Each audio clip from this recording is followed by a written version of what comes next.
더불어민주당이 오늘 당정청 최종안을 발표했습니다. 이재명 대통령이 강경파에 직접 제동을 연달아 걸고 나선 직후에 일사천리로 상황이 정리되는 모습인데요. 당정청이 긴밀한 조율을 통해 하나된 당정청 협의안을 도출했음을 국민들께 보고드립니다. 17일 날 이제 당정청 합의라는 게 새로 나와가지고 작년 가을에 1라운드, 이번에 2라운드, 이번에 2라운드까지 이제 3라운드가 남아 있는데 네. 2라운드까지 괜찮게 정리가 된 것 같아요. 네. 검찰개혁 문제가 일단락되긴 했는데 네. 2라운드가 2라운드. 1라운드가 작년 가을에 검찰청 폐지법이 국회에서 의결되고 나서 1라운드가 끝났는데 네. 이제 1년 유예를 했기 때문에 2라운드에 중수청법, 공소청법, 형사소송법 이런 거를 개정해야 되잖아. 이쪽은 중수청, 공소청은 이제 제정해야 되고 형사소송법은 검사의 지위와 역할에 관한 조항들을 손을 봐야 되니까 개정을 해야 되고 네. 이게 2라운드 또는 2라운드로 종결된다고 봤는데 이게 진행이 안 되는 거예요. 그 뒤에 이게 뭘까? 왜 진행이 안 될까 생각을 했는데 그때 무심코 흘렸던 보도 기사 네. 이런 것들이 이제 이거를 내가 무심코 봤는데 아니구나라고 했던 게 네. 추석 무렵에 우상호 정무수석이죠. 지금 강원도지사 후보로 지금 확정이 돼 있어요. 네. 근데 제가 말할랍니다. 그 뭐 이거 선거에 지장받지 않을 거예요. 해코지 하려는 게 아니고요. 무슨 감정이 있어서 말을 하는 게 아니에요. 네. 제가 이게 좀 이상하다라는 느낌을 가진 경위를 얘기하는 거예요. 또 논란되는 말을 하시나 보다. 일단 우상호 사랑해 한부터 하고 시작하세요. 사랑하지 않아요. 왜 그래요? 그냥 정치인으로 존중할 따르는 존중합니다. 네. 그런데 네. 그 추석 무렵인데 뭐라고 얘기를 했냐면 네. 그때 일부 언론에 정청래 대표하고 약간 갈등설이 보도가 되면서 개혁이라는 게 이렇게 환자가 수술대 위에 올라왔는데 어영부영 하다 보니까 마취제 들어오고 깨보니까 수술 끝나 있고 이렇게 하는 게 바람직하다는 게 대통령의 생각이다. 이렇게 말을 했어요. 저는 그때 왜 무심코 넘겼냐 하면 그것이 우상호 수석의 말인데 네. 대통령의 어떤 생각을 자기 식대로 표현을 했나 보다. 아. 이렇게 생각하고 별 칠데없는 소리를 다 하고 있어. 그러고 지나갔단 말이에요. 네. 근데 아무래도 찜찜한 거예요. 네. 근데 그 비서실장도 비슷한 말들을 그 뒤에 계속 하고 다녔어요. 아. 이것이 대통령의 말인가? 대통령이 이런 말씀을 하셨나? 개혁 중에는 그런 개혁도 있어요. 사람들이 뭐 이러고 있는데 어느새 돼버린 거 이런 게 있긴 해요. 근데 이 검찰개혁처럼 굉장한 권력을 집중해서 가지고 있는 소수 집단이 있고 그들이 가지고 있던 권력을 빼앗거나 혹은 분산시켜서 제한하는 이런 개혁이 그런 식으로 된 예는 세계 역사에서 저는 못 봤어요. 만약 대통령이 그런 취지의 말씀을 하셨다면 네. 참모들은 대통령님 이 검찰개혁은 그렇게 할 수 있는 게 아닙니다. 라고 말을 해야 맞지. 그거를 참모들이 밖에 나와가지고 대통령의 이런 생각이라고 막 하고 다녀. 이게 무슨 이런 일이 있지? 노라고 말하는 참모가 없나? 그런 의문을 제가 가졌던 거예요. 아, 네네. 이상하다 이거는. 여기서는 호루라기 한번 불어야겠다 생각을 하셨나 보군요. 그래서 나는 확신은 없는데 혹시 그런 건 아닐까 해서 좀 그리고 이제 검찰개혁과 관련해서 보면 그때가 1차 안이 나온 뒤였는데 1차 입법 예고안이 나왔을 때 놀랬거든요, 제가. 큰일 났다. 아, 너무 후퇴했다고 보셨군요. 후퇴한 정도가 아니고 이거는 텍스트 자체는 후퇴인데 약간 반쪽짜리? 잘 봐줘야 반쪽짜리. 그런 건데 그 텍스트 너머에 있는 정치적인 맥락 이거 굉장히 이제 저는 좀 충격적이었어요. 왜 충격적이었냐면 그게 행안부 장관하고 법무부 장관이 입법 예고한 거잖아요. 중수청의 입법 예고 주체는 행안부 장관. 네. 공소청의 입법 예고 주체는 법무부 장관이에요. 그죠? 네. 그리고 TF는 총리실에 있었어요. 맞습니다. 그러면 대통령의 항상 지론이 수기잖아요. 네. 그리고 1차 발표 나고 나서 일본 출장 가시면서 대통령께서 당에서 수기하고 그거를 정부가 수렴해라. 네. 그렇게 지시를 공개적으로 하셨어요. 맞습니다. 수기를 하려면 수기를 이끌어가는 주체가 있어야 되잖아요.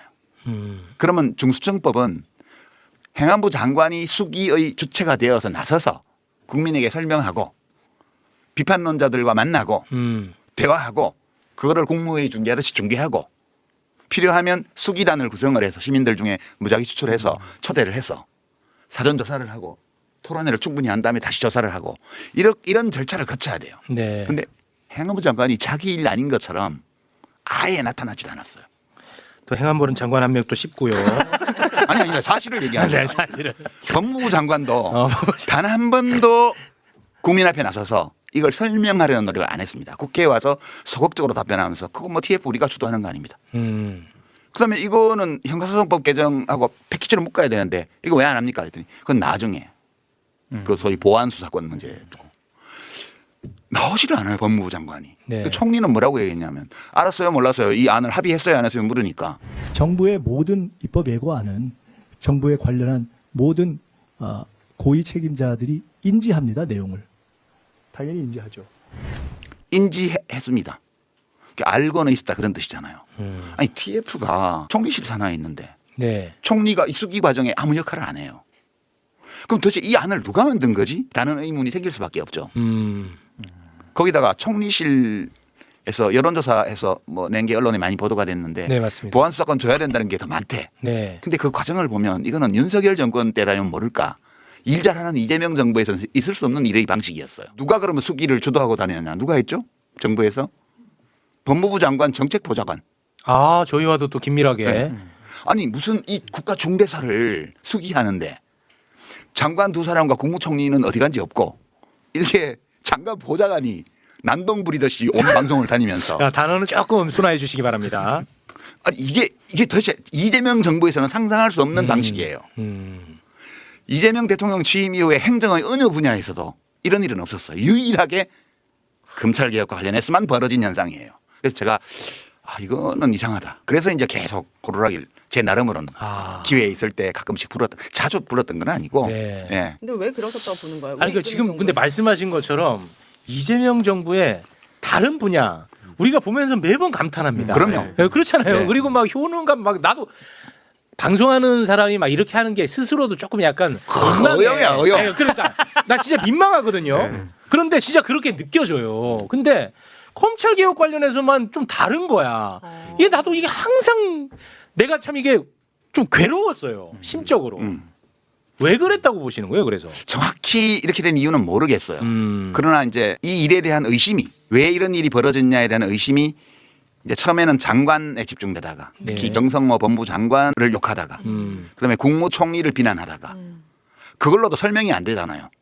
국무총리도 그냥 이 법안을 알고는 있었다는 식으로 얘기를 하고 두 장관은 보이지도 않고 법무장관 보좌관이라는 사람만 돌아다니고 아무 실질적인 논의도 안 이루어지고 있고 그리고 이런 매불쇼나 뉴스공장이나 이런 데에서 축조 시위를 하고 있고 네. 누구 보라고 한 거예요 그거?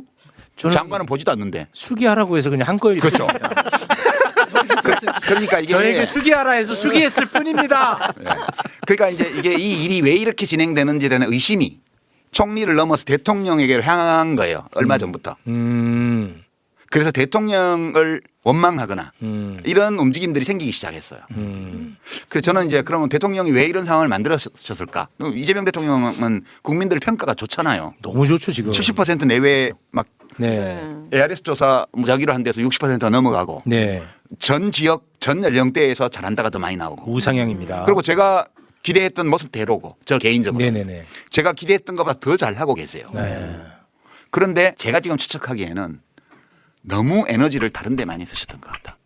민생. 네, 그러니까 뭐 그 금융시장 특히 주식시장 정비하는 문제, 상법 개정 문제라든가 이런 데 부동산.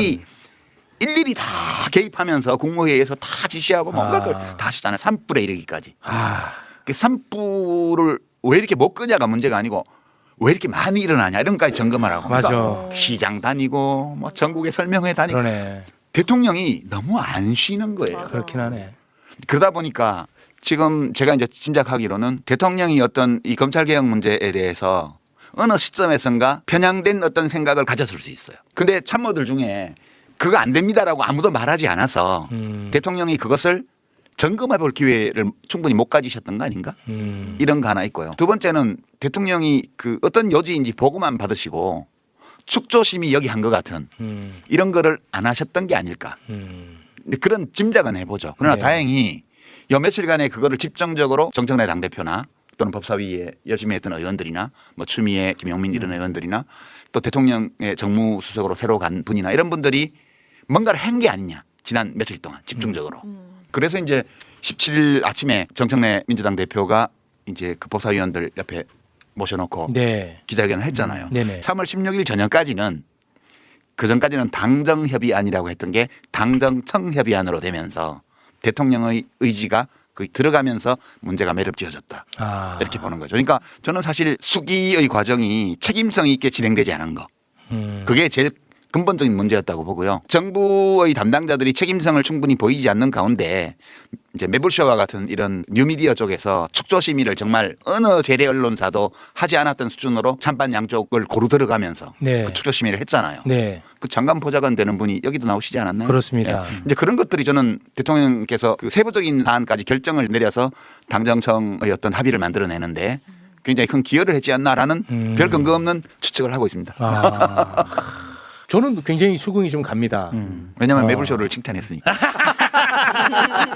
아 그런데 저는 진짜 너무너무 안타깝고 속상한 건 뭐냐면 방금 말씀하신 것처럼 대통령이 모든 거를 다 할 수 없거든요. 그렇죠. 그렇지 않습니까? 그렇죠.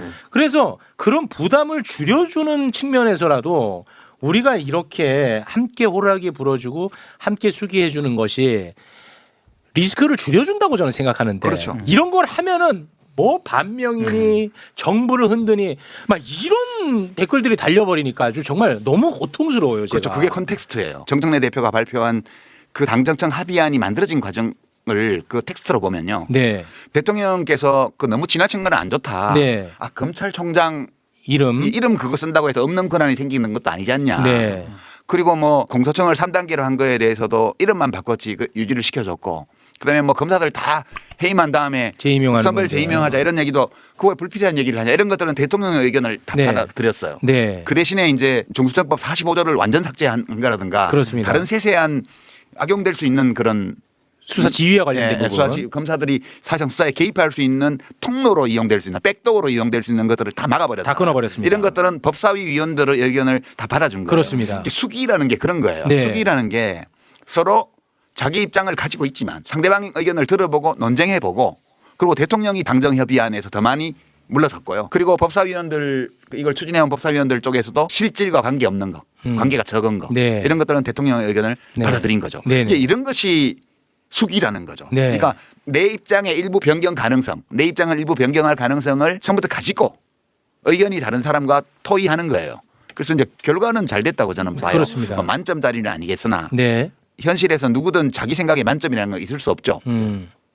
그래서 이 정도면 일단 2라운드가 어느 정도 잘 진행되었다고 본다. 이렇게 볼 수 있는 거고요. 당정청은 검찰개혁이라는 시대적 과제를 끝내 합의안으로 끌어냈습니다. 이번 영상에서는 여당 내부의 불협화음까지 뚫고 나온 합의안에 대해 유시민 작가의 시선에서 바라보았습니다. 우여곡절도 있었지만 마지막 이재명 대통령의 리더십이 빛나는 순간이었던 것 같습니다. 결국 겹겹이 쌓인 기득권의 장벽을 허물고 국민의 검찰로 되돌리겠다는 결연한 의지가 이번 발표를 통해 증명되고야 말았습니다. 유시민 작가의 시선 재미있으셨나요? 이 영상에 좋아요와 댓글 달아주시면 더 많은 사람들이 이 영상을 볼 수 있습니다.